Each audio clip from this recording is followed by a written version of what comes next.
Olá a todos, meu nome é Alexandre Pilate, sou arquiteto e urbanista e professor da Universidade do Estado de Mato Grosso. Estou aqui hoje para apresentar a vocês este artigo intitulado Desafios de implementação de novas tecnologias em cidades de pequeno porte, alinhado ao eixo temático Projeto de Intervenções e Requalificação na Cidade Contemporânea. Este artigo foi desenvolvido por mim, juntamente com os alunos da disciplina de Planejamento Urbano, Bruno Henrique Moresco e Evelyn da Silva Carneiro Pilate. O contexto é direcionado por três elementos: urbanização, crescimento exponencial da população e desejo por melhores condições de vida. Apesar do território brasileiro ser constituído por 60% de cidades de pequena e médio porte, caracterizadas por terem até 20 mil habitantes, elas crescem de forma desordenada, seja por uma gestão pública falha ou por um não atendimento das questões e legislações vigentes, a exemplo do Estatuto das Cidades e suas ferramentas. Nesse contexto, chegamos ao seguinte elemento: como planejar cidades resolvendo seus problemas por meio de um modelo estratégico para alcançar um desenvolvimento. As respostas seriam ligadas às questões de novas tecnologias e à busca por inovação, as quais esbarram nas dificuldades para implementação, geralmente ligadas às questões culturais, questões políticas, questões territoriais dentro da malha urbana.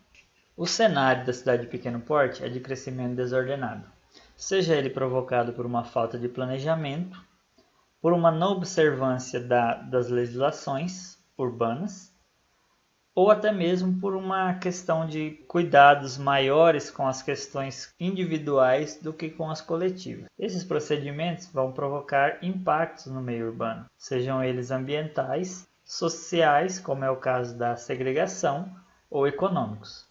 Para superar esses males, a cidade precisa se reinventar. E essa reinvenção ela é promovida por meio das revitalizações, sejam elas pontuais ou numa escala macro. Através da revitalização conseguimos modificar determinadas áreas e promover melhor qualidade de vida para a sociedade ali afetada. O paradigma é como superar essa questão do aumento populacional com cada vez maiores necessidades e, consecutivamente, barreiras a essas revitalizações. A cidade ela deve atuar como um organismo vivo, ou seja, percebe-se uma determinada doença, ela tem a capacidade de se curar automaticamente, de superar aquele obstáculo e seguir em frente. Para ajudar nesse contexto, existe o modelo Smart City, que seria uma resposta das cidades, uma maneira da cidade contrapor a todos aqueles impactos anteriormente citados. Para isso, ela se baseia em 5 elementos. Seria uma visão holística ou global, que trata da unificação de todos os setores e atores envolvidos, como planejadores, sociedade, gestão pública, entre outros. Em segundo passo, um meio para conseguir objetivos, ou seja, o modelo Smart City permite que se alinhe uma questão a uma finalidade e ao bem comum.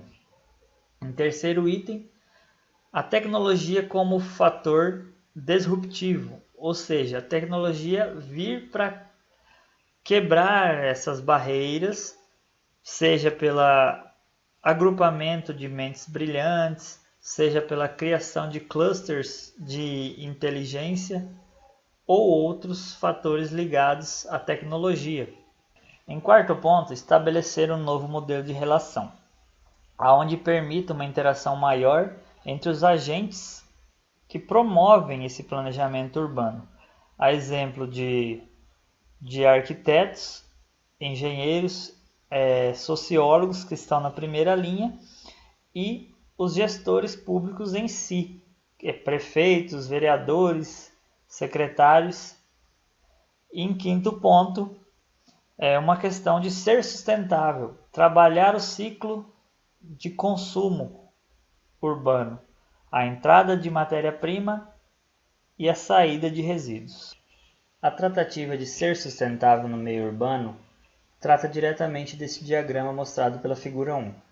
Você tem um fluxo inicial de alimentos, energia e mercadorias, que vão ser consumidos pela cidade convencional e vão gerar resíduos, emissões e resíduos inorgânicos diretamente proporcionais ao fluxo de entrada. No diagrama de cidade sustentável com metabolismo circular, você tem um fluxo de entrada de menor tamanho devido aos seus reusos e reaproveitamentos. Então você tem ali uma entrada de alimentos, energias renováveis e mercadorias. Após o consumo primário, esses produtos serão reinseridos através de um tratamento de lixo orgânico, por meio de compostagem ou outra técnica, e através da reciclagem de resíduos inorgânicos. Ao final desse ciclo, terá uma produção de poluição e lixo, que, se comparado ao diagrama de uma cidade com um metabolismo linear, será muitas vezes inferior. Avançando, nós temos as questões de barreiras para a aceitação de novas tecnologias. O planejamento ele precisa e trabalha em cima de mudanças. Então, seja pela revitalização de determinada área ou implementação de nova tecnologia em determinada cidade. Mas o cenário não é propício, porque em cidade de pequeno porte temos as questões políticas, pressões políticas dos que detêm maior poder aquisitivo, que interferem nessas mudanças, o interesse dos próprios governantes, que vão prejudicar o planejamento urbano, um favorecimento da especulação imobiliária e da promoção de áreas particulares. Para contrapor esses fatores, surgiu o movimento Smart Decline. É a tratativa de inovação e reinvenção do modelo urbano, a exemplo da questão do favorecimento dos veículos.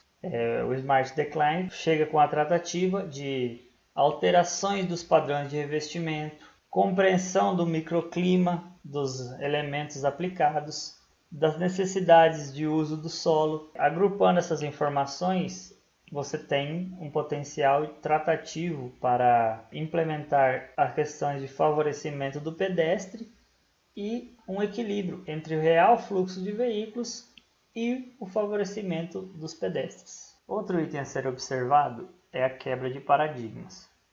O paradigma a que nos referimos é a questão da política de acesso à informação. O que ocorre geralmente é que as reuniões, audiências públicas são agendadas para horários prejudiciais que não permitem a participação de todos. Dessa forma, não conseguimos alcançar uma gestão democrática. Indica-se que as reuniões sejam organizadas e divulgadas para horários que permitam a participação coletiva.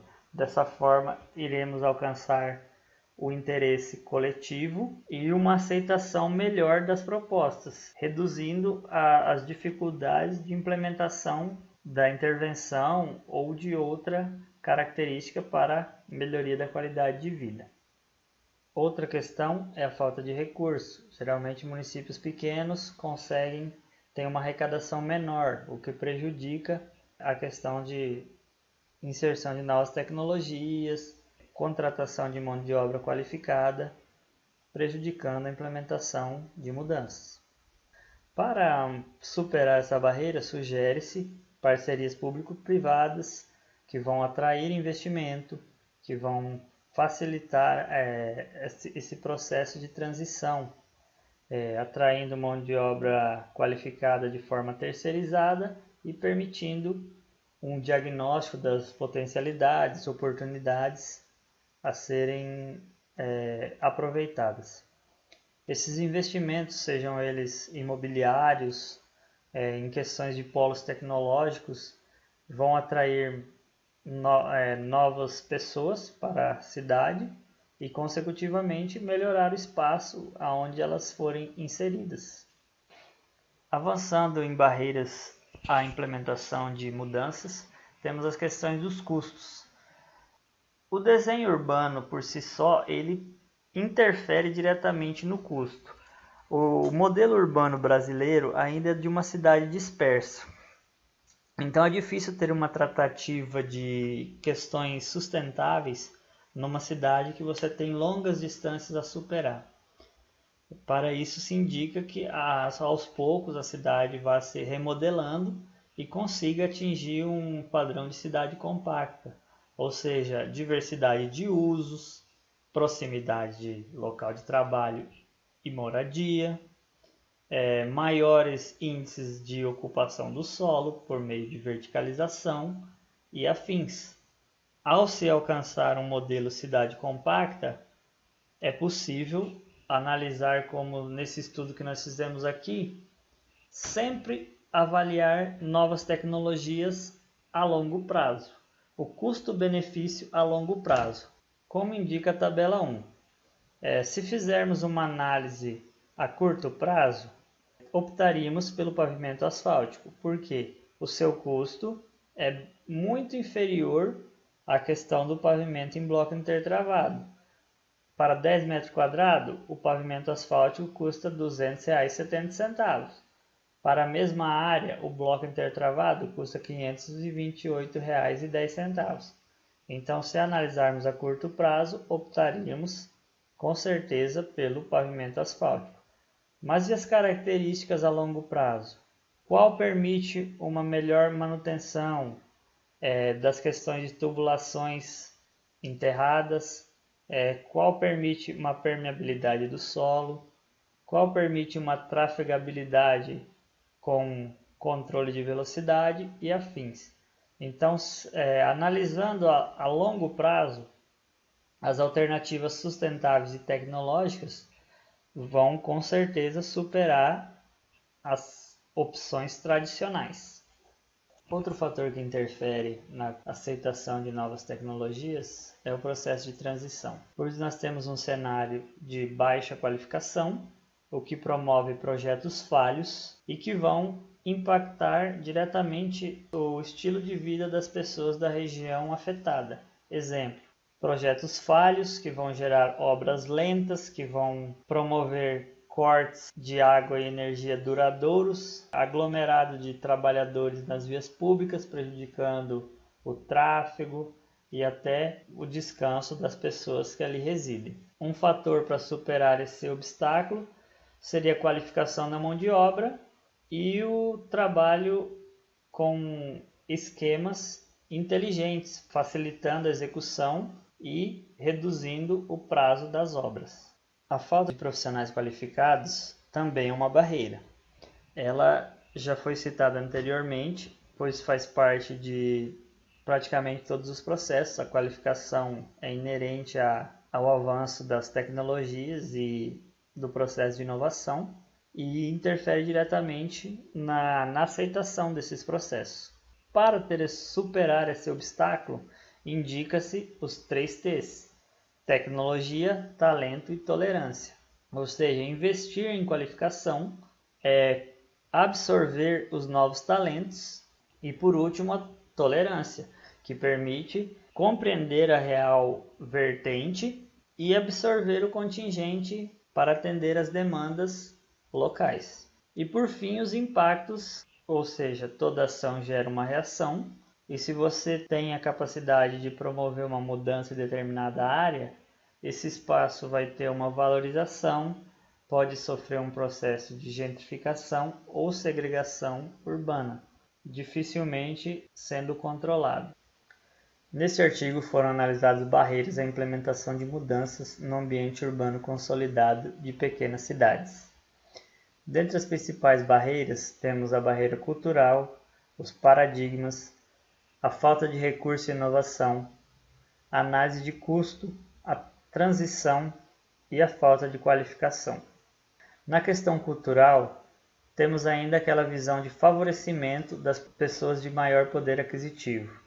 Na barreira paradigma, temos a questão da política participativa, que não é muito eficiente em cidades de pequeno porte. Elas são afetadas pela falta de recurso e inovação. Os custos são analisados a curto prazo, o que prejudica a inserção de novas tecnologias. O processo de transição em cidades devido a uma qualificação baixa ou inexistente duram a um longo prazo para a execução de obras e projetos, o que prejudica a sua aceitação. Respondendo o questionamento, como superar esses obstáculos com o menor impacto possível? Para superá-los, temos que observar o movimento SMART, ou seja, todo um processo onde entra os quesitos redesenhar, colocar em prática uma nova política de interesses coletivos, fomentar parcerias público-privadas, treinar agentes envolvidos, avaliar custos e benefícios a longo prazo, aplicar projetos de renovação inteligentes. Com esses 6 passos, será possível superar as barreiras anteriormente citadas e conseguir uma cidade de melhor qualidade e atrativa a seus moradores. Essas são nossas referências. Muito obrigado.